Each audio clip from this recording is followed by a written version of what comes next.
네, 오늘은 제가 일일 진행자를 맡아서 특별한 시간을 꾸며봅니다. 광수가 묻고 빠숑이 답하다라는 시간으로 준비를 했는데요.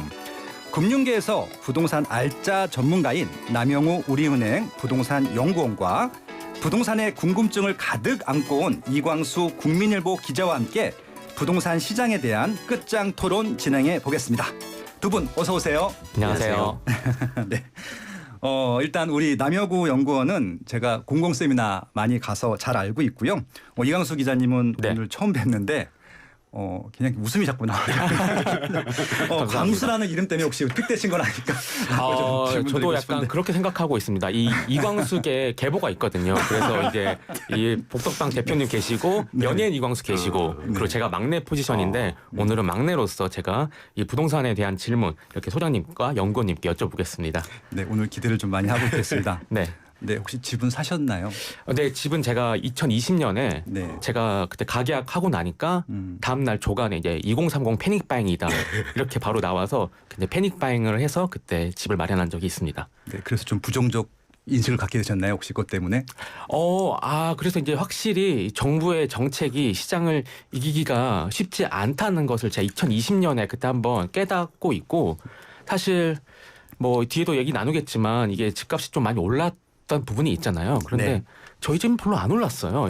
저 서울인데 행정구역이 죄송합니다. 네. 그런 부분들이 네. 있습니다. 제가 아픔을 또 말씀드렸네요. 네, 알겠습니다. 그럼 바로 한번 시작을 해보도록 하겠습니다.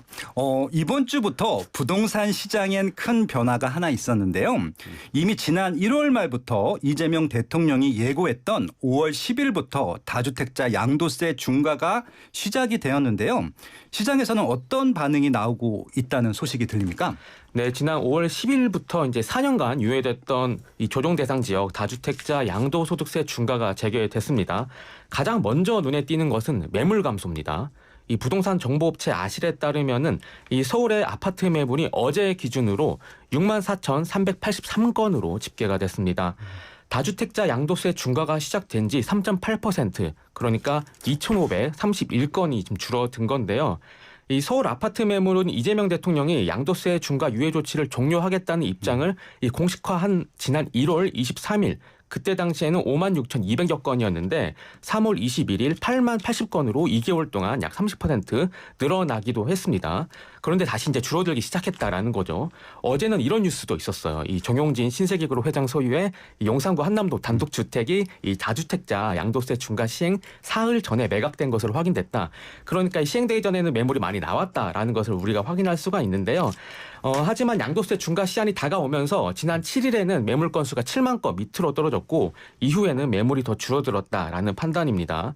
이 양도세 중과 유예 혜택을 받고자 쏟아졌던 이 다주택자 급매가 앞으로는 매매 시 최대 82.5%의 양도세를 내야 한다는 이런 부담 때문에 좀 빠르게 자취를 감추고 있지 않냐 좀 이런 분석이 나오고 있고 시장 분위기를 보니까 이 양도세 중과 회피 이 물량은 상당 부분 좀 소진됐다 이런 반응들이 지배적이어서요.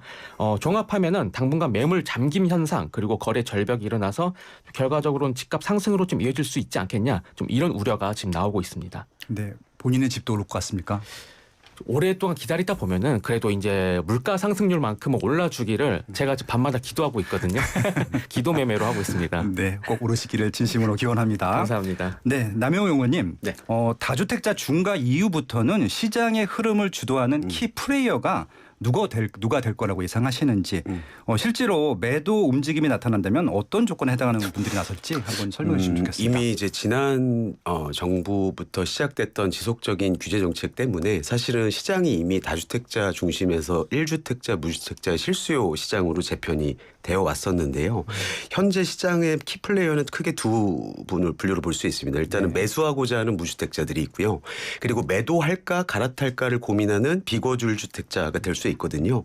근데 제가 주목하고 있는 것은 아무래도 향후에 매도 움직임이 나타난다고 한다면 지금 뭐 추정치긴 합니다만 서울에 거주를 하지 않는 1주택자의 비수가 83만 가구 정도가 되는데요.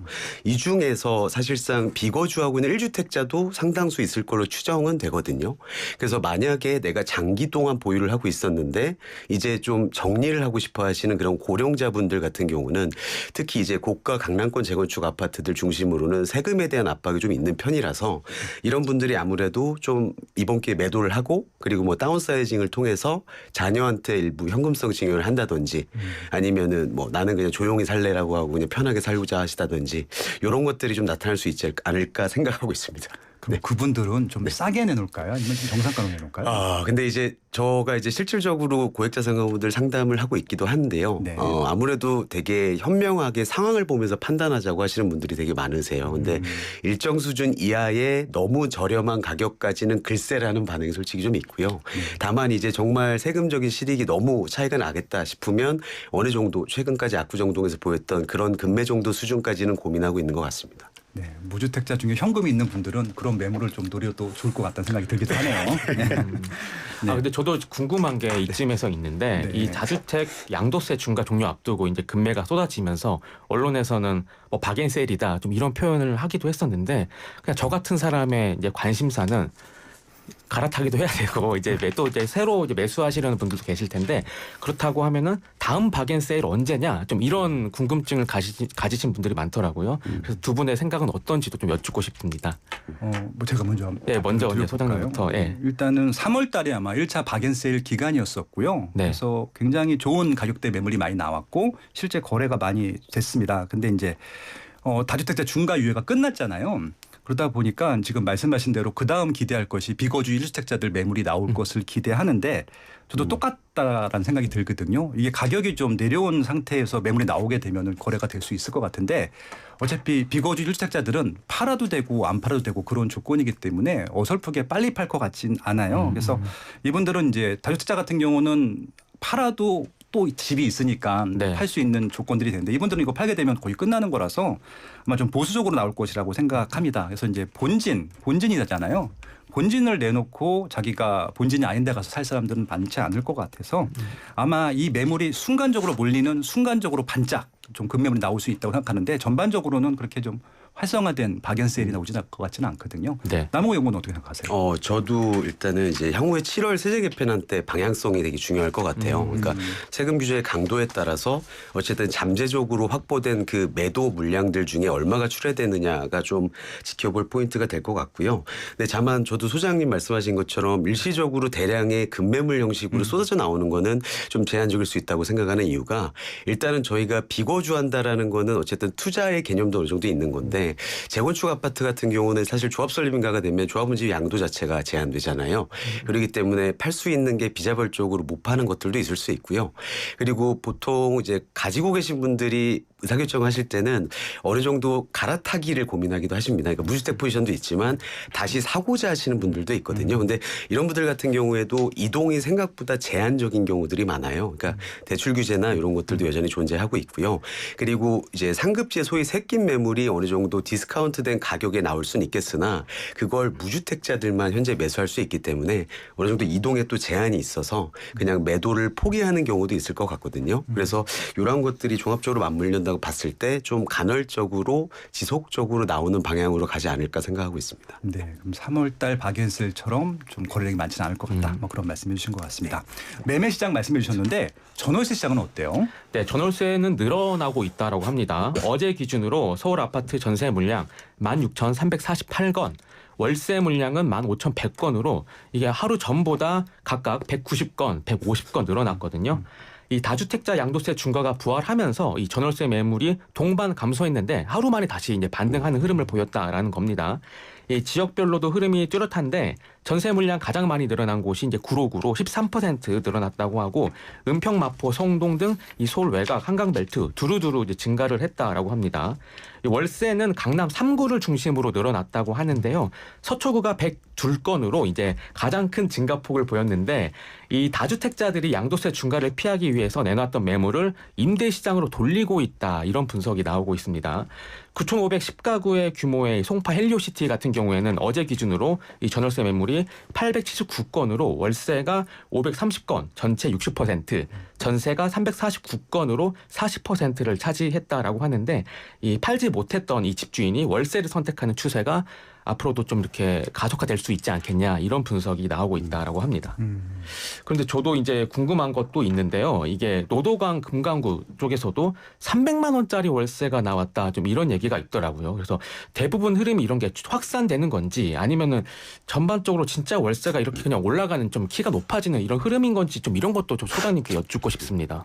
네, 뭐 저는 진짜더라고요. 저는 현장 가서 바로 확인을 해보니까 네. 근데 이제 핵심은 이제 그게 아니라 이게 노도강이 강남 월세를 따라잡은 게 아니라 강남에서 출발한 이제 월세 문제들이 노도강까지 도착을 했다라고 저는 평가를 하고 있는데 몇 달 전까지만 하더라도 노도강 월세가 150만 원 전후였었거든요. 근데 거의 지금 2배 가까이 몇 달 올랐잖아요. 만에. 예, 근데 이게 지금 계속 줄 세우기를 하고 있는 거예요. 그래서 이제 100만 원대는 이제 아예 없고 200만 원대, 뭐 300만 원대, 500만 원대 이상. 특히 강남 같은 경우는 지금 1000만 원대 전후가 나오고 있거든요.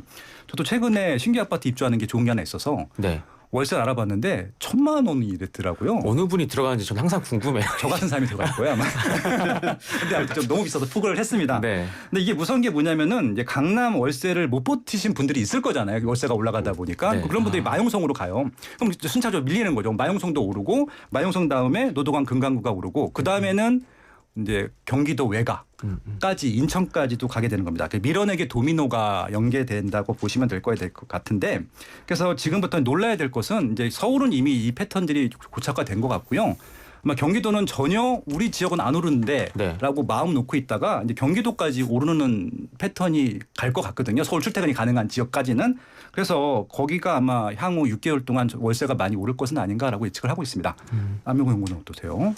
저는 이제 여기서 비거주 주택자에 대한 규제가 강화되는 흐름이 맞물린다고 한다면 사실 네. 좀 주목해 볼 만한 게 저희가 소위 자녀를 키우고 새로 거주를 하지만 자녀를 키우고 있는 학군지나 네. 직주근접 지역 같은 경우는 사실 귀소를 선택하시는 분들도 꽤 있을 수 있거든요. 그렇게 되면 기존에 살고 계시던 임차인분들이 새로운 신규 수요로 나오게 되시고요. 기존에 세를 주던 임대 매물은 줄어들게 됩니다. 그래서 현재 구조적인 전월세 매물 부족 현상이 조금 더 지속될 수 있지 않을까. 그러면 이제 앞에 소장님이 말씀하신 것처럼 이렇게 새로 임차 수요로 나오신 분들이 전월세 매물을 못 찾게 되면 인근 기타 지역들로 다시 매물을 찾아 이동할 수 있거든요. 그래서 이렇게 연쇄적 반응으로 확산될 움직임도 있어서 하반기에는 조금 가격 변동성이 커질 수도 있다라고 보고 있습니다. 네. 네. 그런데 이 비거주 1주택자 이거는 사실 그 정부가 지금 억제하고자 하는 투기용이라고 보기엔 좀 어렵지 않나요? 이게 왜 비거주 1주택자까지 규제를 하려는 건지 전 이 근본적인 좀 궁금증이 있습니다, 소장님. 저도 이거 정말 답답한 부분인데요. 정부의 도구마가 하나 있는 것 같습니다. 그러니까 주택을 자산으로 보는 것이 아니라 이제 거주재로 이제 봐야 되는데 아무튼 본인이 안 살면 곧 투기다라고 하는 이런 좀 심리가 있는 것 같습니다. 이 등식이 머릿속에 좀 박혀 있는 분들이 정책을 만드는 것 같고요. 근데 이제 현실은 어떻습니까? 일단 뭐 부모님을 봉양하려고 비거주 1주택을 하는 경우들도 있고요. 또 네. 본가 따로 두신 분들도 있고 또 혹은 자녀 학군 때문에 혹은 이제 처가로 근처로 옮기신 분들도 있고 애 봐야 되기 때문에 네. 그리고 이제 지방 발령 나서 지방 내려가신 분들 이건 국회의원분들이나 지자체 장분들 대부분 다 해당되시죠. 아무튼 여러 가지 그런 이유 때문에 대부분 다 비거주 1주택자 분들 중에는 그 투기라고 볼 수 없는 분들이 많을 텐데 이런 것들을 다 투기로 본다는 거는 한국에서는 효도도 하지 말고 자녀 교육도 시키지 말고 발령도 받지 말고 뭐 이런 얘기들이거든요. 뭐 농담인데 진짜 속내는 좀 따로 있다라고 봅니다. 이제 다주택 규제로 다 좀 나올 수 있는 물량들이 나오다 보니까 물량들을 더 만들기 위해서 비규제 1주택자까지 물량까지도 시장에 내놓으려고 하는 것 같거든요. 네. 그래서 결국은 이제 이 매물들을 확보하는 차원에서 선의의 피해자들이 나오게 됐는데 그 선의의 피해자는 정의로운 사회를 만들기 위해서 어쩔 수 없는 뭐 그냥 선의의 피해자라고 네. 정부는 보고 있는 것 같습니다. 네. 이거는 연구원님께 여쭤보고 싶은데 네. 그러면 이게 효과가 있을까요? 이게 사실 그게 가장 궁금한 네. 부분일 것 같습니다. 아무래도 이제 지금까지는 어쨌든 시장의 매물출의 관점으로 보았을 때 다주택자들의 매물을 통해서 어떤 가격 안정화를 좀 추구했던 모습이 있었던 것 같은데요. 그 새로운 매물 출구 전략 중 하나로 이번엔 비거주 1주택자 분들에 대해서 어느 정도 잠재 매도 물량을 출회하는 그런 점에서는 어느 정도 긍정적인 효과가 있다고 저는 생각이 되고요. 다만 이제 앞에서 말씀드렸던 것처럼 비거주 1주택자 분들 같은 경우에도 장기부유 특별공제 혜택 축소나 비거주에 따라서 보유세가 인상이 된다고 하면 세제의 실익이 굉장히 차이가 많이 날 수도 있거든요. 네. 근데 이런 분들이 만약에 향후에 시장에 매물로 출애를 한다고 하면 아무래도 지금 현재 매물이 계속 부족해지고 있는 상황에서 어느 정도 매물의 물꼬가 트일 수는 있겠다 이렇게 생각은 하고 있습니다. 그러면 입장을 바꿔서 이 비거주 1주택자분들 이분들도 고민이 계실 것 같거든요. 정부가 이제 어떻게 나올지 모르는 상황에서 앞으로 좀 어떻게 움직여야 되는지 이거는 이 두 분께 각각 팁을 여쭙고 싶습니다. 먼저 소장님께서 답변을 해주신다면요. 네, 진짜 이분들이 목표는 상급지 갈아타기일 텐데 일단 그게 막혀 있다는 게 좀 개인적으로 안타깝고요. 일단 세 가지만 말씀드리겠습니다. 그 네. 팁을 좀 드리면은 일단 가장 중요한 거는 정책에 일희일비하지 않으셨으면 좋겠습니다. 정책 때문에 세상의 분위기 때문에 샀다 팔았다 하지 말라는 말씀 좀 드리고 싶은데 이 정권에 따라서 5년에 한 번씩은 뭔가 계속 이런 좀 문제들이 생겼던 것 같아요. 근데 이제 사신 분들 중에도 후회하시는 분들이 있고 네. 좀 오르지 않는 죄송합니다. 제가 초담은 건 아닙니다. 네. 그리고 아마 사셔서 좋아하시는 분들도 있으실 것 같고요. 네. 그래서 아무튼 매년 양쪽이 다 후회하시는 분들이 계속 발생하는 것들이 좀 개인적으로 안타깝기 때문에 정책이 사라 그런다고 사고 팔라 그런다고 팔고 이렇게 하지 말고 두 번째인데 본인의 생애 주기에 맞게 매수를 하셨으면 좋겠다라고 좀 제안을 드리고 싶어요. 그래서 제일 중요한 거는 결혼을 하면은 이제 신혼 집을 세탁해야 되는 거고 애가 태어나면은 이제 교육 환경을 따져야 되는 것이 맞는 것이고 뭐 이런 것들 은퇴 시점에는 어디서 우리가 늙어 죽을 때까지 살 것인가 이런 것들 본인의 생애 주기에 맞춰 갖고 집을 샀다 팔았다 해야지 정책의 방향성 지시대로 하는 것들은 필패다라는 좀 말씀 좀 네. 예, 말씀드리고 싶고요. 본인의 시계는 본인의 것이지 정부의 것이 아니거든요. 왜 자기의 시계를 정부한테 의지하려고 하시는지 모르겠습니다. 마지막으로 하지만 정책을 봐야 될 것들이 하나 있거든요. 이제 실거주무 같이 좀 규제 같은 게 있어요. 그러니까 예전 같은 경우는 내가 내 돈 주고 사서 바로 들어가도 되지만 지금은 이제 갭을 끼고 살지 못하는 집들이 있거든요. 네. 실거주무가 부과가 되는 것들. 그래서 실거주 의무가 부과된 집들은 직접 들어가야 되는데 못 들어가는 경우들이 있잖아요. 요것들에 대해서는 좀 정책에 대해서 기본적인 사항들은 네. 알고 가셨으면 좋겠다. 예, 거기까지 말씀드리겠습니다. 알겠습니다. 연구원님도 답변 부탁드립니다. 네, 전 소장님 말씀해 주신 거에서 하나 좀 덧붙여서 말씀드리면요. 이제 가장 기본적인 원칙인데도 지키기 힘든 것 중에 하나가 이제 선매도 후매수 원칙은 꼭 지키자. 왜냐하면 정책적인 불확실성이 있기 때문에 자기가 뒤늦게 내 거를 팔려고 했는데 안 팔릴 수도 있거든요. 그리고 상급지 갈아타기를 그래도 꼭 하고 싶다 하시는 분들한테 조금 디테일하게 말씀드려보면 멸실을 앞두고 있는 재건축들은 생각보다 매력적일 수 있다고 생각을 하거든요. 그래서 멸실을 하게 되면 우선적으로 이제 향후의 세금도 토지분에 대한 재산세가 나오게 되는 거고요. 내가 매수할 때 처음에 들어가는 매수 비용도 낮출 수 있는 그런 유임점도 있고요. 그리고 이제 향후에 토지거래가 의무에도 불구하고 준공 후에 실거주를 해도 되는 그런 어느 정도 실거주 의무가 유예되는 것들도 있기 때문에 생각보다 유연하게 대응할 수 있다라는 점에서 입주권 공부도 같이 해보셨으면 좋겠습니다. 네. 예, 은행에서 이런 투자 공부도 해주시나 봐요. 야, 야, 이게 진짜 굉장히 어려운 부분들인데 쉽게 설명 잘 해주시네요. 역시. 네. 알겠습니다. 감사합니다. 그러면 이제 그 세입자가 있는 주택 전체로 이제 실거주 유예가 확대된다 이런 발표에 대해서도 제가 좀 정리를 해본 게 있는데 요걸 한번 이제 전달해 드리고 싶습니다. 이 정부가 이제 그 매도자가 다주택자 이 매수자가 무주택자인 경우에 한해서는 실거주 의무를 임대차 계약 기간 종료 시까지 예외적으로 유예해 준 바가 있잖아요. 그런데 이 다주택자 양도소득세 중과 유예 조치로 종료 전 매물을 최대한 좀 끌어내기 위한 조치로 이제 2월 12일에 이 발표가 시행이 돼서 한 건데 이렇게 기존의 다주택자 매물에만 적용됐던 이 실거주 유예를 비거주 1주택자 포함해서 주택 전체로 확대한다고 정부가 이제 밝힌 부분 있잖아요. 그래서 이 부분들을 좀 알아두시면 좋을 것 같아서 제가 이제 정리를 해봤거든요. 이 이유에 관련해서 정부가 이제 갭 투자를 새로 허용해 주는 것은 아니다라고 얘기를 하는데 유예를 받더라도 임차 기간 종료일까지 맞춰서 입주해서 2년간 실거주를 해야 하는 의무는 여전히 적용된다라는 게 지금 정부의 설명이고 비거주 1주택자에도 같은 기회를 줘서 좀 매물을 지속적으로 끌어내겠다 좀 이런 의도로 보이는데 저 여기서 궁금증이 있습니다. 이 뉴스를 보고 사실 궁금증이 들었는데 이렇게 되면은 좀 전세값이 뛰는 것을 좀 막을 수가 있을까요? 네, 남영구 연구원님. 부탁드리겠습니다. 지금요. 이제 아무래도 이제 구조적으로 전세 가격이 상승하는 그 원인을 한번 살펴봤으면 저는 좋겠는데요. 이게 전세와 월세가 공존한다고 했을 때 저희가 월세화가 된다라고 하는 거의 의미는 순수 전세 매물이 줄어든다고도 생각을 할 수가 있거든요. 근데 월세화가 지속돼서 월세 가격이 어느 정도 올라가고 나면 이를 전세로 전환할 때 전세 가격은 다시 오를 수 있습니다. 그래서 현재 사실은 올해부터도 그렇지만 서울 자체도 약 입주 물량이 한 16,000호 정도밖에 안 되잖아요. 네. 그러니까 사실상 입주 가뭄이 본격화되고 있는데 구조적으로 매물 총량이 부족할 수밖에 없는 상황에서 이러한 해결이 안 된다고 하면 아무래도 가격 변동 불안성이 계속 커질 수 있다 생각하고 있습니다. 일부를 여기서 좀 마무리해야 될 것 같습니다. 네. 오늘은 이제 제가 진행을 하는 만큼 이제 부동산에 대한 상담이 필요하신 분들은 문자로 보내주시면은 현장에서 제가 직접 즉문즉답까지 해드리도록 하겠습니다. 짧은 문자는 50원, 긴 문자 100원의 비용이 드는 샵 0945 우물정에 0945 우물정 보내주시면 문자 보시면 답변 드릴 예정이고요. YTN 라디오 생생경제는 세상의 가치를 더하는 포스코그룹, 당신의 건강한 금융 파트너 유진투자증권과 함께합니다. 저는 2부에 다시 돌아오겠습니다.